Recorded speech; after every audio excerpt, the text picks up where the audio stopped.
नमस्कार दोस्तों, आज एक और पारिवारिक कहानी में मैं आपका स्वागत करती हूँ। आज की कहानी है मंडप में दहेज की मांग करने वाले सरकारी दूल्हे को मिला करारा जवाब। श्रेयांशी लाल जोड़े में सजी धजी आईने के सामने बैठी खुद को निहार रही थी। बहुत खूबसूरत लग रही थी। वह थोड़ी देर पहले ही तो पार्लर से आई थी। वैसे तो पार्लर वाली ने उसके श्रृंगार में कोई कमी नहीं रखी थी, पर फिर भी उसका चेहरा फीका लग रहा था, क्योंकि उसके चेहरे पर मुस्कान नहीं थी। दुल्हन के चेहरे पर जो लालिमा होती है वो नदारत थी, जिससे ये साबित हो रहा था कि वो इस शादी से खुश नहीं है। वो बिना किसी भाव के दर्पण में अपना चेहरा देख रही थी। दिल का बहुत गहरा रिश्ता जुड़ गया था उससे। उसके साथ आने वाले ज़िंदगी के न जाने कितने ख्वाब बुने थे, पर अब हकीकत कुछ और ही थी, जो उसने अपने ख्वाब में भी नहीं सोची थी। तभी कमरे के बाहर दो औरतों की आवाज़ आई, जो आपस में बातें कर रही थी। पहली औरत बोली, अरे बहन, ये लड़की तो मुंह में चांदी की चम्मच लेके पैदा हुई है। एक तो इतने बड़े डॉक्टर की बेटी है, और देखो इसका दूल्हा आईएएस अधिकारी है। बड़े ही भागों वाली है ये छोरी। दूसरी औरत बोली, 20 लाख रुपए रख रखे हैं डॉक्टर साहब, सारा दहेज भी दे रहे हैं। इतने में तो एक आईपीएस भी दुम हिलाने लग जाए, और इतना दे रहे हैं, इससे तो लगता है कि लड़की में कोई कमी है। पहली औरत बोली, अरे पागल हो क्या बहन, लड़की इतनी अच्छी वकील है, और पूरे परिवार में श्रेयांशी से सुंदर गुड़ी लड़की कोई नहीं है। हाँ, तो तुम्हें पता नहीं है क्या, इसकी पहले भी तो सगाई हो गई थी, पर सगाई के 2 महीने बाद ही रिश्ता टूट गया। लड़की में ही कोई खोट होगी, तभी तो रिश्ता टूटा। बड़े भले लोग थे, वो जमींदार थे गांव के, और लड़का तो दिल्ली में रहता था, वहीं से पढ़ता था। बहुत ही सुंदर और नेक लड़का था वो। क्या नाम था उसको, याद ही नहीं आ रहा है। रिहान नाम था लड़के का। सब पता है मुझे। रिश्ता उन्होंने नहीं बल्कि डॉक्टर साहब ने तोड़ा था। अरे हुआ क्या था कि जमींदार साहब के छोटे भाई ने धोखे से सारी प्रॉपर्टी हड़प ली, और जमींदार साहब अर्श से फर्श पर आ गए। और बस फिर क्या था, डॉक्टर साहब को लगा इस परिवार में अब उनकी बेटी का भविष्य सुरक्षित नहीं है, और वैसे भी उन्हें तो लड़का सरकारी नौकरी वाला ही चाहिए था। पूरे 1 साल से लड़के देख रहे हैं, तब जाकर सरकारी अधिकारी मिला है। अरे बहन, हमें क्या, चलो हम तो खाना खाने चलते हैं। हाँ और क्या, वैसे भी बहुत अच्छा इंतज़ाम है खाने का। वो दोनों तो चली जाती हैं, लेकिन श्रेयांशी को उलझन में डाल जाती हैं। वो ही जानती थी कि कैसे उसके खुद को इस शादी के लिए तैयार किया था। 2 महीने में ही बहुत लगाव हो गया था उसे रिहान से। लगाव क्या, अगर प्यार भी कहें तो गलत नहीं होगा। जब उसे पता चला था रिहान के चाचा के धोखे के बारे में, तो उसे बहुत बुरा लगा था। तब वो रिहान से बात भी नहीं कर पाई। उससे पहले ही उसके पापा ने ये रिश्ता तोड़ने का फैसला किया, जिसे सुनकर ही उसके पैरों तले ज़मीन खिसक गई। उसने बहुत समझाया पापा को, बहुत मिन्नतें की, हाथ जोड़े, लेकिन उसके पापा टस से मस नहीं हुए। उसे सख्त हिदायत भी दी गई कि वो रिहान से ना तो फ़ोन पर बात करे और ना ही किसी तरह का कोई संपर्क रखे। अगर उसने ऐसा किया तो उसे अपने पापा का मरा मुँह देखना होगा। बहुत मुश्किल था उसके लिए, जिसके साथ अपनी आने वाली ज़िंदगी की सपने देखे थे, उसे छोड़कर किसी और के साथ घर बसाना। पर दिल के रिश्ते पर खून का रिश्ता भारी पड़ ही गया। पर उसे दहेज वाली बात नहीं पता थी। इतनी बड़ी बात आप हमसे कैसे छिपा सकते हैं पापा, जबकि आप जानते हो कि हमें दहेज लेने और देने वाले बिल्कुल भी नहीं पसंद। वह तिलमिला उठती है और उसके पापा से बात करने उनके कमरे की तरफ जाती है। वह दरवाज़ा खोलने वाली ही होती है कि उसके कानों में अंदर चल रही बात सुनाई पड़ती है। ये क्या कह रहे हैं आप? अब इस वक्त हम इंतज़ाम कैसे कर पाएंगे? देखिए, आप समझने की कोशिश कीजिए।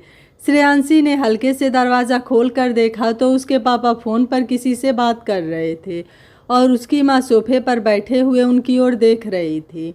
देखिए समधी जी, हम तो पहले से ही 20 लाख रख रखे हैं, और अब आप एकदम से कैसे, इतनी जल्दी कैसे हो पाएगा?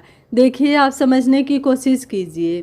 मेरी एक ही बेटी और है, आप लास्ट टाइम में ऐसा नहीं कर सकते हैं। हेलो हेलो, फ़ोन काट दिया। श्रेयांशी की माँ रुचिका बोली, क्या हुआ जी, क्या कह रहे हैं समधी जी? 20 लाख रुपए, 10 तोला सोना और सभी मेहमानों के लिए अच्छे उपहार होने के बावजूद उन्हें अब गाड़ी भी चाहिए। अब क्या करेंगे हम? पहले श्रेया की शादी में इतना खर्चा हो गया है, अरे हम एक बेटी पर ही इतना खर्चा कैसे कर पाएंगे? रोशनी की भी शादी तो करनी है, आयुष की पढ़ाई भी है, कैसे मैनेज होगा सब? पापा ये सब क्या है? आप दहेज के 20 लाख, इतनी बड़ी बात आपने मुझसे छुपाई क्यों? श्रेयांशी को वहाँ देखकर दोनों ही पति पत्नी चौंक गए और उसके पापा भड़कते हुए बोले, आपको कितनी बार समझाना पड़ेगा श्रेया, ऐसे छुप छुप कर बड़ों की बातें नहीं सुनते और ना ही उनसे सवाल करते हैं। इतनी बड़ी बात हो गई और आप कहते हैं कि हम सवाल भी ना करें। आप जानते हैं ना कि हमें दहेज शब्द से ही कितनी नफ़रत है। हमने कितनी ही लड़कियों को इंसाफ दिलाया है, कितने ही दहेज के लालचियों को सज़ा दिलवाई है, और जब बात हमारी है तो हम चुप रहें? नहीं, ये हमसे नहीं होगा। आप इस घर की बड़ी बेटी हैं श्रेया, लेकिन इसका मतलब यह नहीं कि आप हमसे ज़बान लड़ाएं। आज आपकी शादी है और आप उसी पर ध्यान दें, बाकी की बातों बड़ों पर छोड़ दें। लेकिन पापा, श्रेयांशी और कोई बात नहीं, अपने कमरे में जाइए अभी, उन्होंने तेज़ आवाज़ में कहा।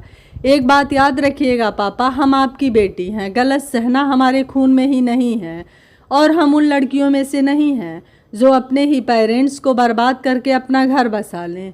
हम वो हैं जिन्हें अपने पेरेंट्स की शान में एक छोटी सी गुस्ताखी भी बर्दाश्त नहीं। अगर ऐसा वैसा कुछ भी हुआ ना पापा, तो हम मंडप में से उठने में देर नहीं करेंगे। बहुत बदतमीज़ हो गई हैं आप, अभी के अभी अपने कमरे में जाइए। श्रेयांशी को इस वक्त वहाँ से जाना ही सही लगा। वो गुस्से में अपने कमरे में आ गई। ये सही नहीं हुआ रुचिका, श्रेयांशी अब चुप नहीं बैठेगी, इसलिए हमने उन्हें कुछ पता नहीं चलने दिया था। अब क्या करेंगे हम? जब आपको पता था तो आपने ऐसी जगह उसका रिश्ता क्यों किया जहाँ इतना दहेज मांग रहे थे? ज़रूरी थोड़े ही था कि लड़का सरकारी नौकरी वाला ही हो, हम कोई और ही देख लेते। हमारी श्रेया बेस्ट ही नहीं, परफेक्ट है, और वो एक परफेक्ट जीवन साथी ही रिजर्व करती है, ऐसा वैसा कोई नहीं। हम बात करेंगे जमाईसा और समधी जी से, वो ज़रूर समझेंगे। श्रेयांशी अपने कमरे में आकर अपने बेड पर बैठ गई, फिर एकदम से खड़ी हुई और इधर उधर टहलने लगी। हम ऐसे चुपचाप नहीं बैठ सकते हैं, हमें कुछ करना ही होगा। कोई ले या नहीं ले, पर हम अपने लिए स्टैंड जरूर लेंगे। पर क्या करें, कुछ समझ ही नहीं आ रहा है। हम अमन जी से बात करते हैं, हाँ ये सही रहेगा, वो ज़रूर समझेंगे। और क्यों नहीं, वो खुद एक RAS ऑफिसर हैं। आई एम श्योर उन्हें इन सब के बारे में कुछ पता नहीं होगा। वो अमन को फ़ोन लगाती है पर वो फ़ोन नहीं उठाता है। वो बार बार ट्राई करती है लेकिन वो फ़ोन नहीं उठाता है।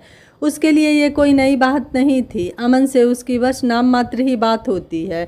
जब वो अमन से पहली बार मिली थी तब भी उन दोनों की कोई खास बातचीत नहीं हुई थी। श्रेयांशी के बारे में जानने में उसने ज़्यादा दिलचस्पी नहीं दिखाई। बस उसने अपनी तारीफ़ों के ही पुल बांधे कि कैसे उसने अपनी मेहनत करके अपनी पहचान बनाई है। लेकिन श्रेयांशी क्या सोचती है और क्या नहीं, ये जानने की उसने कोशिश ही नहीं की। और श्रेयांशी के दिमाग में तो बस रिहान ही था। उसने भी जैसे उससे मिलकर बस औपचारिकता ही निभाई हो। उसे आज भी याद थी रिहान और उसकी पहली मुलाकात, जब वह उससे मिलने के लिए एक रेस्तरां में गई थी अपनी छोटी बहन के साथ। रोशनी, हद है, लड़की हम हैं और आने में टाइम इसे लग रहा है। पता नहीं कौन सा नमूना पसंद किया है पापा ने हमारे लिए, श्रेयांशी ने परेशान होते हुए कहा। अरे श्रेया दी, मतलब लेट होने का लाइसेंस हम लड़कियों को ही थोड़े ना मिला है। कोई नमूना नहीं है, बल्कि वो यूनिक पीस है। मतलब लोग अपनी फैमिली के साथ लड़की देखने आते हैं, पर इन महाशय ने आपको अकेले मिलने बुलाया है। इंटरेस्टिंग ना, बहुत मॉडर्न सोच वाला इंसान है। तभी दो नज़रें उन दोनों पर उठ जाती हैं। रोशनी, तू ना कुत्ते पाल ले, बिल्ली पाल ले, पर गलत फहमी मत पाल। लोग 21वीं सदी में आज के ज़माने की सोच रख भी लें, लेकिन शादी के बारे में सबकी सोच 19वीं सेंचुरी की ही होती है। लड़के को लड़की पसंद होनी चाहिए, बाकी लड़की क्या सोचती है उससे क्या। और सबसे इम्पॉर्टेंट बात, लड़की को घर का काम आता है या नहीं। मतलब हद है यार, पत्नी चाहिए या काम वाली। और इस बात से किसी को कोई मतलब ही नहीं कि लड़की के करियर का आगे क्या फ्यूचर है। ओ झांसी की रानी, शांत हो जाइए। कहाँ की बात कहाँ ले गई आप? आपके अंदर जो वकील की आत्मा है ना, वो किसी वायरस की तरह फैल गई है आप में। तभी उसकी नज़र पीछे खड़े लड़के पर गई और वो चुप हो गई। श्रेया दी, मेरी फ्रेंड देखो वहाँ पर बैठी है, आप लोग बातें करो, मैं अभी उससे मिलकर आती हूँ। ऐसा कहकर वो फुर्ती से भाग गई। इसे क्या हुआ, इसकी फ्रेंड कहाँ दिख गई इसे? और आप लोग बातें करो, यहाँ और है ही कौन, पागल कहीं की। तभी पीछे खड़ा शख्स उसके सामने वाली चेयर पे बैठ गया। Hello miss Shreya. श्रेयांशी की नज़र उस पर पड़ी तो वो एकदम से चौंक गई और अपने मन में कहीं इन्होंने सब सुन तो नहीं लिया। अरे सुन भी लिया तो क्या मैंने कौन सा कुछ गलत बोला। हेलो श्रेयांशी। ओह हाँ श्रेयांशी, मैं रेहान। जी आपकी फ़ोटो देखी है मैंने। आई नो, आपको जो पूछना है आप पूछ सकती हैं। क्यों, आपको हमसे कुछ नहीं पूछना? Because I like you. और मेरी तरफ से हाँ है, मैं आपसे शादी करने के लिए तैयार हूँ।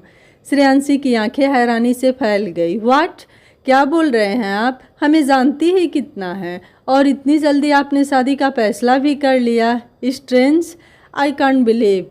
मैं आपको 2 महीने पहले से जानता हूँ। आपकी दोस्त सिबिया की शादी याद है? आपको वहाँ दहेज को लेकर बड़ी प्रॉब्लम हो गई थी और आपने दूल्हे को बहुत अच्छे लेक्चर दिए थे और उसने अपने घर वालों के खिलाफ जाकर बिना दहेज के शादी की, जबकि वो मेरा दोस्त था। बहुत समझाया मैंने उसे लेकिन फिर भी वो नहीं समझ रहा था। यू नो व्हाट श्रेयांशी, चुप रहकर तमाशा देखना बहुत आसान होता है और आवाज़ उठाना मुश्किल। और मुझे वो लोग बहुत पसंद है जो गलत को गलत कहने की हिम्मत रखते हैं। इसलिए जब माँ ने मुझे आपकी फ़ोटो दिखाई तो मेरे पास मना करने की कोई वजह थी ही नहीं। और अगर हम इस शादी के लिए ना कर दे तो? हाँ बिल्कुल आप कर सकती हैं। आई नो, हमारे पेरेंट्स ने ऑलरेडी सब कुछ फाइनल कर रखा है। हमारा मिलना बस एक फॉर्मेलिटी है। पर आप टेंशन मत लीजिए, आई प्रॉमिस आपकी मर्जी के बिना ये शादी नहीं होगी। श्रेयांशी के चेहरे पर मुस्कान आ गई। लेकिन हम ना क्यों करेंगे? वो तो आप मुझसे बेहतर जानती हैं। देखिए रिहान जी, हमने बहुत मेहनत की है हमारे सपनों को पूरा करने के लिए। हमारे घर में कोई भी लड़की पढ़ाई के बाद जॉब नहीं करती है, पर हमने बहुत मुश्किल से पापा को मनाया है और हम बस यही चाहते हैं कि हम अपना काम शादी के बाद भी कंटिन्यू रखें। मतलब आपकी भी हाँ है? जी वो हम, हमारा मतलब। रिहान हंसते हुए, रिलैक्स, आपका जो मन हो आप कर सकती हैं और मैं जानता हूँ आप बहुत अच्छी वकील बनेंगी। श्रेयांशी के चेहरे पर मुस्कान आ जाती है। वैसे श्रेयांशी जी, वैसे मैं 21वीं सदी में ही जी रहा हूँ। किसी और को फ़र्क पड़े या ना पड़े, लेकिन मुझे इस बात से बहुत फ़र्क पड़ेगा कि आपको मैं पसंद हूँ या नहीं। और हाँ, मेरे घर वालों को बहू चाहिए और मुझे एक साथी, कोई नौकरानी नहीं। श्रेयांशी समझ गई थी कि उसने रोशनी और उसकी बातें सुन ली है। जी वो हमारा ऐसा कोई मतलब नहीं था। वो हम तो बस जस्ट चिल यार। शादी से पहले सभी लड़कियों के माइंड में ऐसी चीज़ें चलती रहती हैं। मेरी भी एक बड़ी बहन है और उनकी शादी के टाइम पर वो आपकी जगह होती थी और मैं रोशनी की जगह। So just relax. Thanks Rihan ji हमें समझने के लिए। ओ प्लीज़ यार रिहान जी, सुनने में ही बड़ा अजीब है। कॉल मी रिहान, ओके? लेकिन आप भी तो हमें श्रेयांशी जी बोल रहे हैं। मैंने तो आपको श्रेया ही बोला था, आपने ही रिपीट किया श्रेयांशी। वो क्या है ना, श्रेया नाम से हमें सिर्फ हमारे घर वाले ही बुलाते हैं, इसलिए हमने। तो अब मैं आपको क्या बोलूं? अगर आपको दिक्कत हो तो कोई बात नहीं, मैं श्रेयांशी ही। अरे नहीं, आप हमें क्या? जी वो, ओके श्रेयांशी जी। नहीं, आप श्रेया बोल सकते हैं। श्रेया तो आपके घर वालों के लिए है ना आप। मैं तो आपको कुछ स्पेशल नाम से बुलाऊंगा, जैसी आपकी इच्छा। बट सबसे पहले आप मुझसे दोस्ती करेंगे? रिहान ने अपना हाथ आगे बढ़ाते हुए कहा। श्रेयांशी ने मुस्कुराते हुए अपना हाथ आगे बढ़ा दिया। फ्रेंड्स। फ़ोन कॉल की रिंग से श्रेयांशी की तंद्रा टूटी और वो वर्तमान में वापस आ गई। उसने देखा फ़ोन अमन का था। वो उठा पाती उससे पहले उसने फिर फ़ोन लगाया। हेलो श्रेयांशी, एक बार में फ़ोन क्यों नहीं उठाती हो? वो हम, क्या हुआ, कुछ काम है? सब ठीक है ना? जी वो अमन जी, हमें आपसे बात करनी है। हाँ तो शादी के बाद कर लेना, इतना क्या ज़रूरी है कि बार बार कॉल किए जा रही हो? बस अभी बारात निकलने ही वाली है। अमन जी हमारी बात बहुत ज़रूरी है, हमें अभी ही बात करनी है आपसे, प्लीज़, बहुत ज़रूरी बात है। ओके, तो मैं वहाँ पहुँचते ही तुमसे ही बात करूँगा सबसे पहले। ठीक है। श्रेयांशी फ़ोन रख देती है। उसके मन में उम्मीद की एक किरण जागती है। श्रेयांशी अपने कमरे में इधर उधर चक्कर काट रही थी क्योंकि अब उसे अमन से ही उम्मीद थी। बारात आ चुकी है और पता नहीं कब बरमाला के लिए लेने आ जाएं। अमन जी कहाँ हैं आप? वो फिर अमन को कॉल करती है, लेकिन तभी दरवाज़ा खुलता है और अमन अंदर आता है। ऐसा भी क्या हो गया है श्रेयांशी कि तुम शादी तक का भी वेट नहीं कर सकी? तुम्हें पता भी है कितनी मुश्किल से यहाँ तक आ पाया हूँ मैं। हम समझते हैं अमन जी, लेकिन हमारा आपसे बात करना बहुत ज़रूरी है। हाँ तो जो भी है जल्दी बोलो, वरना कोई आ जाएगा, टाइम नहीं है मेरे पास। श्रेयांशी उसे सब कुछ बता देती है तो उस पर अमन उससे कहता है, तो इसमें इतना घबराने वाली क्या बात है, ये सब तो अपनी फैमिली और सोसाइटी में नॉर्मल है यार। तो ऐसे बात को इतनी बड़ी क्यों बना रही हो? और मैं पापा और दादाजी को जानता हूँ, वो नहीं मानेंगे, उनसे कहने का कोई फ़ायदा भी नहीं है। मतलब आपको सब पता है और आपको कोई प्रॉब्लम भी नहीं है दहेज से, श्रेयांशी ने हैरानी से कहा। मुझे क्या प्रॉब्लम होगी यार, यह सब तो बड़ों का मैटर है और अपनी कास्ट में तो यह सब नॉर्मल है। और वैसे भी तुम्हारे पापा आर्थिक रूप से सक्षम है, तो कोई इतनी बड़ी बात भी नहीं है। श्रेयांशी हक्की बक्की होकर उसे देख रही थी। उसे विश्वास नहीं हो रहा था कि अमन ऐसी सोच भी रख सकता है। अमन जी, आप ऐसी सोच रखते हैं? आई कांट बिलीव, आपने अपने सोशल अकाउंट पर दहेज के खिलाफ इतनी सारी पोस्ट डाल रखी है और आप... ओह प्लीज़ श्रेयांशी, बात को इतना भी मत बढ़ाओ। तुम तो ऐसे दिखा रही हो जैसे तो मेरे घर वाले ज़बरदस्ती तुम्हारे घर वालों से मांग रहे हैं। तुम्हारे पापा खुद अपनी मर्जी से दे रहे हैं। जब हमारी शादी की बात हो रही थी तभी यह सब फिक्स हो चुका था। तुम्हारे पापा की गलती है कि उन्होंने तुम्हें अंधेरे में रखा।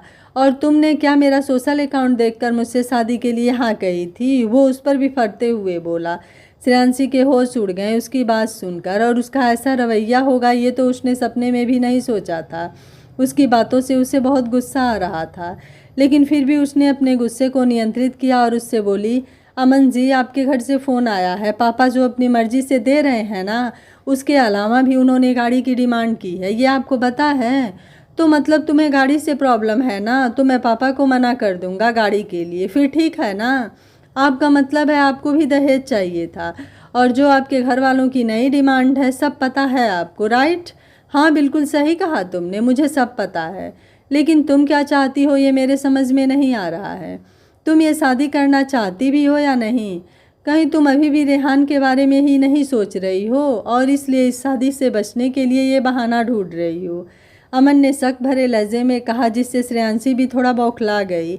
अमन जी, आप इस बात को घुमाकर उसे पलटना चाहते हैं।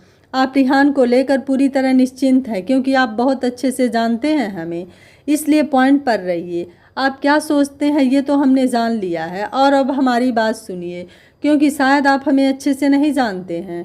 जानता हूँ, बहुत अच्छे से जानता हूँ तुम्हें। एक जागरूक नागरिक हो, अपने खुद के दम पर एक एनजीओ भी चलाती हो, बेसहारा लोगों के लिए सामाजिक कामों में भी बहुत एक्टिव रहती हो, सोशल इवेंट्स में भी तुमने दहेज के खिलाफ बहुत कुछ बोला है और उससे रिलेटेड केस भी लड़े हैं। बट श्रेयांशी, यहाँ पर बात अलग है। तुम्हारे पापा ने खुद 20 लाख रुपए देने की पेशकश की थी, हम नहीं आए थे उनके पास, और ये रिश्ता भी तुम्हारी तरफ से ही आया था, हमारी ओर से कोई पहल नहीं हुई थी।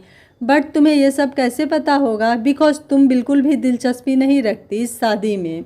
तुम्हारे पापा ने ही कहा था इन सब के बारे में तुम्हारे सामने कोई बात नहीं होगी। जब आप हमें इतने अच्छे से जानते हैं तो आपको पता होना चाहिए ना कि जब हमें पता चलेगा तो हमारा रिएक्शन क्या होगा। हम दूसरों की शादी में दहेज का लेना देना पसंद नहीं करते, तो ये तो हमारी खुद की शादी है, हम कैसे इतना गलत होने देंगे? वो गुस्से में बोली।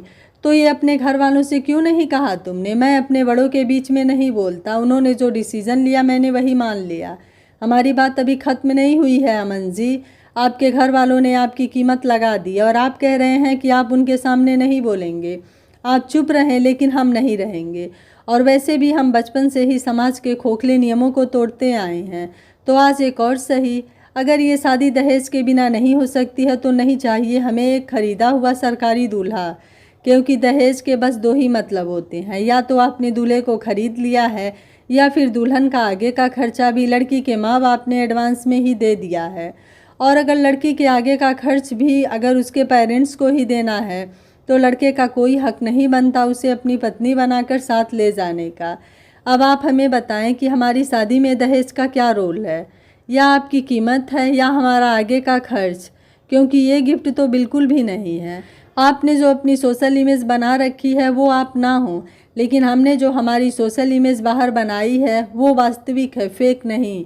श्रेयांशी की आंखों में आक्रोश साफ झलक रहा था और डर का तो नामो निशान नहीं था, जो कि अमन साफ देख सकता था। वो समझ गया था कि श्रेयांशी ये शादी तोड़ देगी, लेकिन अपने आत्मसम्मान और अपने वसूलों के साथ कोई समझौता नहीं करेगी। और अगर ये शादी टूट गई तो उसकी और उसके परिवार की इज्जत समाज में क्या रह जाएगी। इसलिए उसने श्रेयांशी की कड़वी बातों को ध्यान में ना रखकर बात को संभालते हुए कहा, श्रेयांशी प्लीज़ शांत हो जाओ और मेरी बात सुनो। जल्दबाजी में लिया गया कोई फैसला सही नहीं होता। तुम चिंता मत करो, मैं बात करूँगा पापा से, वो मेरी बात ज़रूर मानेंगे। मैं तुमसे वादा करता हूँ ये शादी बिना दहेज के ही होगी। श्रेयांशी उसे हैरानी से देखने लगी, जैसे वो समझने की कोशिश कर रही हो क्या अमन सच में मान गया है। अब ठीक है ना, जैसा तुम चाहती हो वैसा ही होगा। अभी बहुत देर हो गई है, सब मुझे ढूंढ रहे होंगे। हाँ आप जाइए। अमन चला जाता है, लेकिन श्रेयांशी की उलझन अब और बढ़ जाती है। वो समझ जाती है कि उसके पापा ने उसके लिए जीवन साथी चुनने में बहुत बड़ी गलती कर दी है। श्रेयांशी अपनी सोच में गुम थी। उसे समझ आ गया था कि उसकी शादी जिससे होने जा रही है उससे उसकी सोच बिल्कुल भी नहीं मिलती है। उसके पापा ने जब रिहान से रिश्ता तोड़ दिया था तब से उन्होंने सोच लिया था कि अब वो श्रेयांशी की शादी किसी सरकारी नौकरी करने वाले लड़के से ही कराएंगे ताकि उसका फ्यूचर सिक्योर रहे। श्रेयांशी के मन में रिहान से दूर होने का गम था और रिहान के सपने तोड़ने का गिल्ट भी। और इसी बीच उसे होश नहीं था कि उसकी शादी जिससे हो रही है उसके बारे में कुछ जान भी सके। उसके पापा ने जो भी निर्णय लिए उन्हें सहर्ष स्वीकार कर लिया। रिहान उसे बहुत पसंद करता था और वो भी उसे। श्रेयांशी ने जितने सपने रिहान के साथ देखे थे उससे भी ज़्यादा सपने रिहान ने श्रेयांशी के साथ सोचे थे। श्रेयांशी ये सब सोचते सोचते उन पलों में चली जाती है जब वो रिहान के साथ थी। रिहान, आप हमें यांशी क्यों बुलाते हैं? श्रेयांशी ने फ़ोन को एक से दूसरे कान पर लगाते हुए कहा। आपको सब प्यार से किस नाम से बुलाते हैं? श्रेया। श्रेया नाम से? आपके फ्रेंड्स और बाहर भी आपको सब इसी नाम से जानते हैं? नहीं, बाहर वाला कोई नहीं, बस हमारे घर वाले। तो आप तो मेरी होने वाली घर वाली हैं ना। मेरे साथ आपका रिश्ता यूनिक है, सबसे अलग। तो निक नेम भी यूनिक होना चाहिए ना।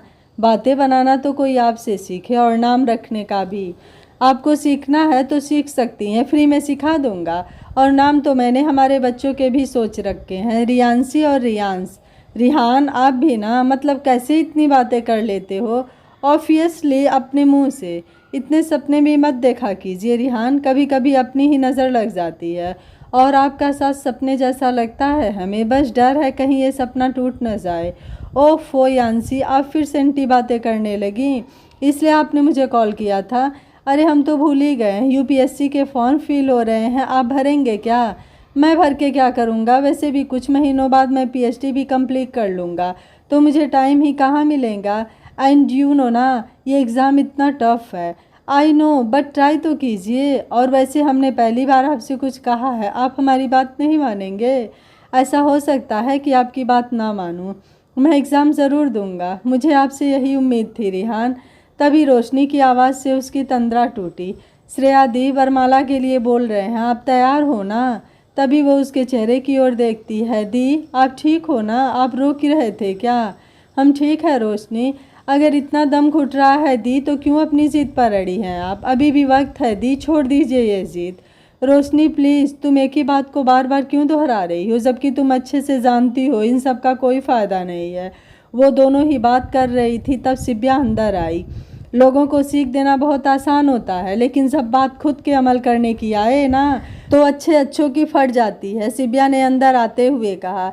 श्रेयांशी उसे असमंजस सी नज़रों में देखने लगी। क्यों मैडम, भूल गई? मेरे टाइम पर तूने मुझे कितना ज्ञान दिया था, और वैसे भी तेरे मन से पूछे तो तू ये शादी नहीं करना चाहती। श्रेयांशी ने कहा, क्या है यार ये, तुम लोगों ने फिर से वही राग अलापना शुरू कर दिया। जिस रास्ते हम चाह कर भी नहीं जा सकते हैं तो बार बार हमें उस रास्ते का पता बताओगी तो उससे क्या होगा? क्यों हमारे जख्मों को कुरेदती हो? सच हमेशा कड़वा ही होता है श्रेया, और आज के टाइम पर सबसे बड़ा सच ये है कि तेरे दिल में आज भी रिहान है, तुम आज भी उसी से प्यार करती हो। ये सब तुम अच्छे से जानती हो पर मानती नहीं हो। और तुम ये शादी अपने पापा के लिए कर रही हो, और तुम्हारे पापा तुम्हारी शादी अमन से इसलिए कर रहे हैं कि क्योंकि उन्हें लगता है कि तुम इस शादी में बहुत खुश रहोगी। पर नहीं, तुम खुश नहीं रहोगी, और अमन के साथ तो बिल्कुल भी नहीं। अमन अपनी सफलता के मद में चूर एक घमंडी इंसान है, और तुम इतनी सक्सेसफुल वुमेन होने के बाद भी डाउन टू अर्थ टाइप की लड़की हो। आई एम 100% श्योर तुम दोनों की कभी नहीं निभेगी। इनफ सिब्या, क्या चाहती हो तुम? हम इस शादी से भाग जाएं और रिहान के पास चले जाएं और छोड़ जाएं हमारे फैमिली को एक जिल्लत भरी ज़िंदगी जीने के लिए, ताकि उन्हें सब उंगली से बताएं कि यही वे लोग हैं जिनकी बेटी ने ऐसा काम किया कि ये सिर उठा के नहीं चल सकते हैं। यू नो व्हाट सिब्या, हमारी फैमिली में कोई ज़्यादा पढ़ा लिखा नहीं था। दादाजी के पास बहुत पुश्तैनी ज़मीन है। उन्होंने किसी को बुआ या चाचा जी को किसी को ज़्यादा पढ़ने ही नहीं दिया, लेकिन पापा ने जैसे तैसे उन्हें समझा कर अपनी पढ़ाई पूरी की और डॉक्टर बन गए। और उनकी जब जॉब लग गई तब दादाजी को बिल्कुल पसंद नहीं आया उनका जॉब करना, लेकिन पापा ने उनके खिलाफ जाकर अपना काम जारी रखा और इतने बड़े डॉक्टर बन गए। दादाजी भी ज़्यादा दिन उनसे दूर ना रह सके। समय के साथ थोड़ा बदलाव आया। हमारे घर के लड़कों को पढ़ने की और जॉब करने की इजाज़त है, पर लड़कियों को बस पढ़ने तक की ही है। जब हमने वकील बनने का फ़ैसला किया तो सब उस फैसले के खिलाफ थे, पर हमारी जिद के आगे पापा को झुकना ही पड़ा। हम वकील तो बन गए, लेकिन हमारे पूरे परिवार की सोच हमारे लिए बदल गई। उन लोगों के हिसाब से हम अब मनमानी करेंगे और कुछ गलत काम भी कर सकते हैं, पर हमने हमेशा उन लोगों को हमारे काम से गर्व महसूस कराया है और अब सबकी सोच बदलने भी लगी है। ये सब समझती हूँ मैं, लेकिन तुम अपने बारे में क्यों नहीं सोच सकती हो? सिब्या, अगर तुम्हारे हिसाब से हम हमारे बारे में सोचें ना, तो हमारी फैमिली जो पहले हमारे बारे में सोचती थी ना उस सोच पर मुहर लगाएगी और हमारी बहनों की भी पढ़ाई शायद रोक दी जाए, क्योंकि इन सब का इल्ज़ाम हमारी पढ़ाई पर ही लगेगा। और हम इतने स्वार्थी कभी नहीं हो सकते कि अपने घर वालों की इज्जत और अपनी बहनों का भविष्य दांव पर लगाकर अपनी खुशियाँ मनाएं। उसकी बात सुनकर सिब्या भी इमोशनल हो जाती है और रोशनी की आंखों में से भी आंसू निकल जाते हैं। अरे रोशनी, तुम भी यहीं अटक गई? और सिब्या, तुम भी? वरमाला के लिए देर हो रही है, जल्दी चलो। आ रहे हैं अंकल जी, सिब्या ने कहा। और तुम दोनों अभी से इमोशनल मत हो, अभी विदाई में समय है। डॉक्टर साहब ऐसा कहकर तेजी से वहाँ से निकल जाते हैं। तीनों ही उनकी बात सुनकर खुद को नॉर्मल करती हैं और वरमाला के लिए चली जाती हैं। क्या श्रेयांशी अपने परिवार की इज्जत के लिए अपनी बलि चढ़ा देगी? क्या श्रेयांशी के पिता को अपनी गलती का एहसास होगा? क्या अमन की कोई और सच्चाई परिवार के सामने आएगी? जानने के लिए सुनिए कहानी का अगला और अंतिम भाग। अगर आप इस कहानी का दूसरा भाग सुनना चाहते हैं तो कमेंट में यस और नो ज़रूर लिखिएगा। वीडियो पसंद आया है तो वीडियो को लाइक शेयर एंड चैनल को सब्सक्राइब कर लीजिएगा। Thank you for watching. मिलते हैं अगली कहानी में।